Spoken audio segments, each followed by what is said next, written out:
Bonjour à toutes et à tous, ceci est un extrait que vous allez écouter dans un format beaucoup plus court, un extrait d'un épisode qui a été réalisé précédemment. Si vous avez envie de l'écouter en entier, il suffit de cliquer dans les liens de l'épisode pour pouvoir accéder à l'épisode en entier. Je vous souhaite une très bonne écoute.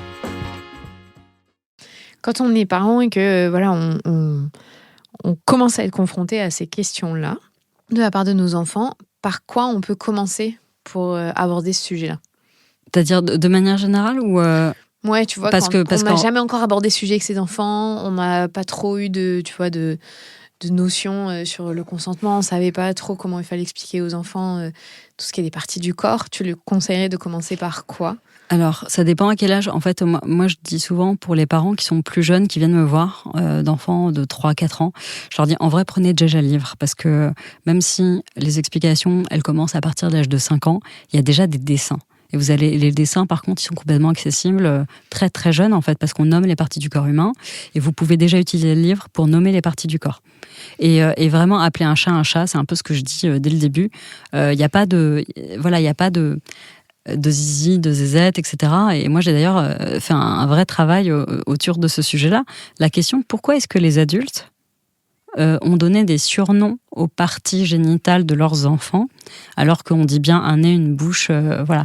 Et ça, c'est hyper intéressant. Quand on creuse un peu, on s'aperçoit que, en tant qu'adulte, on a tellement l'habitude de sexualiser ces parties du corps humain que pour marquer une forme de frontière et de lignes rouges, eh bien, on va donner des noms, des petits noms mignons aux enfants pour exprimer que c'est la même chose, mais pas sexualisé. Et ça, en réalité, sauf qu'eux, ils savent pas ça. Sauf que eux, en fait, avant d'être des objets de fantasme et de désir, ce sont des parties du corps humain. Et c'est à nous, adultes, en réalité, de faire un vrai travail d'apaisement sur le sujet et de prise de distance, de se rappeler que ce sont des parties juste du corps humain. Et c'est hyper intéressant, effectivement, les enfants se saisissent des mots qu'on leur donne. Donc pénis, vulve, etc. Mais voilà, il n'y a aucun problème à nommer correctement les parties du corps humain. Donc ça, c'est la première chose. La deuxième chose, c'est de leur rappeler que leur corps leur appartient. Et très tôt, si possible, d'introduire cette notion de consentement. C'est-à-dire, est-ce que tu veux que je reste dans la salle de bain pendant que tu te douches ou pas? Est-ce que tu veux que je sois là pendant que... Et voilà, et en réalité, à partir de l'apprentissage de l'autonomie aux toilettes, j'aime pas la propreté comme si c'était sale. En réalité, à partir du moment où l'enfant est autonome, à la fois dans ses passages aux toilettes, mais également sous la douche, vous pouvez déjà proposer à l'enfant de sortir de la pièce, de laisser gérer ça, en disant c'est ton corps, c'est ton moment à toi. Est-ce que tu préfères que je reste ou que je sorte? Et voilà, et également d'avoir cette discussion, parce que selon les familles, le degré de pudeur est très différent, et selon les pays également. Il y a des endroits, typiquement en Finlande, c'est normal que le dimanche, toute la famille soit à poil dans le sauna, et voilà, et c'est culturel.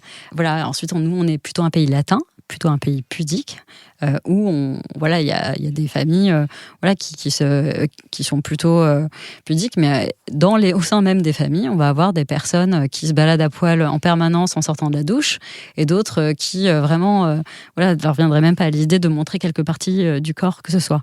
Moi, je trouve que c'est important d'avoir au sein de la famille une discussion sur est-ce que ça te met mal à l'aise ou pas, et de respecter toujours, on se met au diapason de la personne la plus pudique. C'est un peu comme dans le bus. C'est la personne qui a le froid qui détermine si on ouvre ou pas les fenêtres. Dans la maison, c'est la personne la plus pudique qui s'exprime, et on respecte. Si elle dit ça la dérange, c'est pas compliqué. Tout le monde se balade avec un peignoir.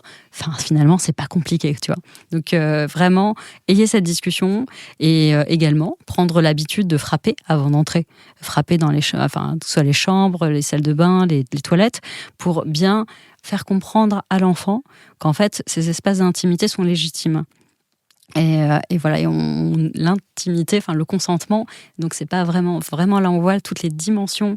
C'est également, par exemple, ma fille revient de colo et voilà, je lui dis est-ce que je peux te demander comment ça s'est passé? Est-ce que tu as noué des amitiés? Est-ce que voilà, il y a des personnes en particulier voilà, ou des parents que tu veux que je contacte pour que tu vois leurs enfants à un autre moment?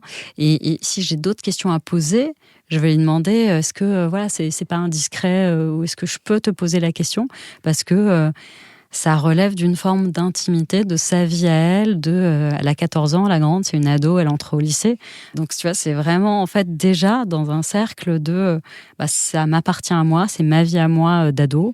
J'ai pas forcément envie de te raconter ça. Et du coup, je pose la question en amont de savoir si c'est OK ou pas d'aborder tel sujet.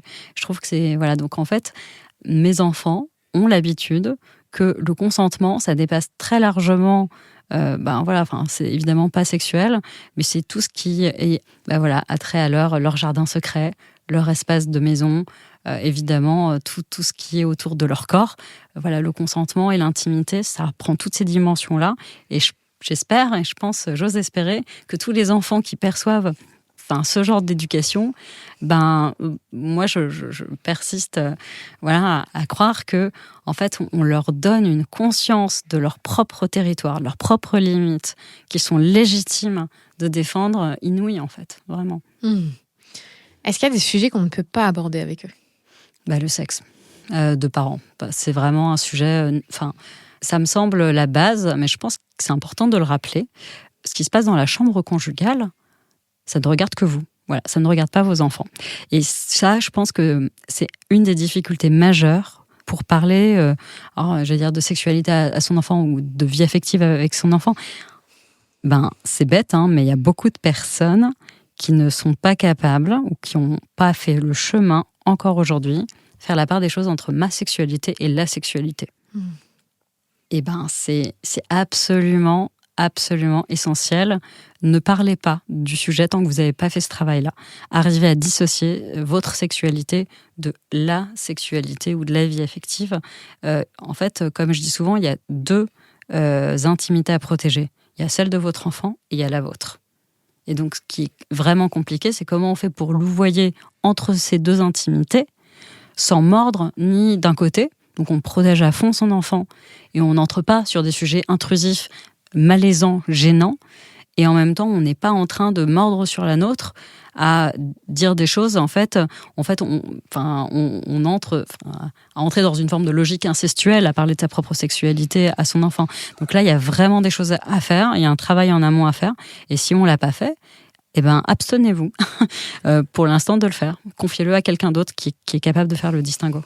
Oui, parce que c'est ce que tu dis dans le livre, c'est qu'on ne peut pas tout dire dans la... Ça fait du bruit, c'est pas grave. C'est ça, je me dis, mince, qu'est-ce que j'ai fait On ne peut pas tout dire à nos enfants sous prétexte qu'on veut les éduquer. C'est pas vos potes, en fait, vos enfants. Voilà, c'est ça. C'est qu'on a une posture parentale à respecter, de les protéger en leur donnant les informations qui sont adéquates. Et merci de parler de ça, Clémentine, parce que je pense qu'il y a des parents qui se disent, mais à quoi bon? Alors, à quoi bon? Très bien, on va en parler. Toutes les études, d'ailleurs, beaucoup sont en bibliographie dans le livre, menées sur le sujet. Elles sont absolument formelles, et ce qui est passionnant, c'est qu'elles ont été abondées dans les principes directeurs de l'UNESCO. Donc, c'est des études qui ont été menées à travers les plus de 180 pays reconnus par l'UNESCO, par l'ONU. Donc, quel que soit le pays, partout où on parle, on a des conversations avec les enfants puis ados en termes de sexualité, de consentement, d'intimité, etc., plus il y a d'échanges, plus les enfants ont de connaissances sur le sujet, moins sur les 15-24 ans, moins il y a d'IST d'abord, moins il y a de grossesse juvénile non désirée, et moins il y a de violences sexuelles, que ce soit côté agresseur ou victime. Donc en réalité, éduquer, c'est protéger. Éduquer, c'est protéger, éduquer, c'est protéger. Et là où les parents sont en panique, j'ai envie de leur dire, c'est normal d'être en panique. Je veux dire, on l'a jamais fait. C'est comme si, si je faisais faire de l'escalade à quelqu'un qui a jamais été suspendu à 20 mètres de haut, il me dirait j'ai peur. Mais t'as raison d'avoir peur. Je veux dire, on est tous, je reprends la métaphore de l'escalade ou de l'alpinisme. C'est normal que ça fasse peur. En revanche, vous allez voir que c'est un apprentissage. Vos enfants vont apprendre, mais vous aussi, vous allez apprendre. Et je pense que c'est un peu ça. Ce qu'il faut, je pense s'ouvrir à ça, c'est de se dire, ok, on m'a rien transmis, donc je vais m'aventurer sur un terrain où moi, mes parents m'ont rien donné. Et c'est vraiment vraiment très difficile. Par contre, donc on est une génération de parents pionniers, c'est un peu ce que j'écris dans le livre.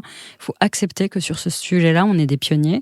Par contre, là où c'est très rassurant, c'est qu'il y a déjà des pays et des programmes plus avancés que nous, et on a quand même une bibliographie et des cohortes qui sont menées depuis 20-30 ans. Ça, c'est quand même très rassurant. Et on peut savoir quel est l'impact de cette éducation depuis 20-30 ans dans les pays, dans les programmes où ça a été mis en place. Et ce qu'on sait, que c'est depuis 20-30 ans, on voit une baisse drastique des IST, des grossesses non désirées et de la violence sexuelle partout où c'est mené. Donc je trouve que c'est extrêmement rassurant. Et le dernier truc, parce que du coup les parents me disent ouais, mais du coup si on leur en parle, ils vont avoir envie de faire plus. Alors ça, c'est vraiment le discours des parents quand j'interviens en lycée. Parce qu'en lycée, on parle de sexe à partir de 15 ans, majorité sexuelle en France. On va aborder la question de la sexualité et du sexe. Et alors les parents, là, ouais, c'est la débandade en termes de peur, de panique morale. Là, on est sur « Ah, mais vous allez leur donner envie de faire du sexe ». Ben non, en fait, ça se passe pas comme ça.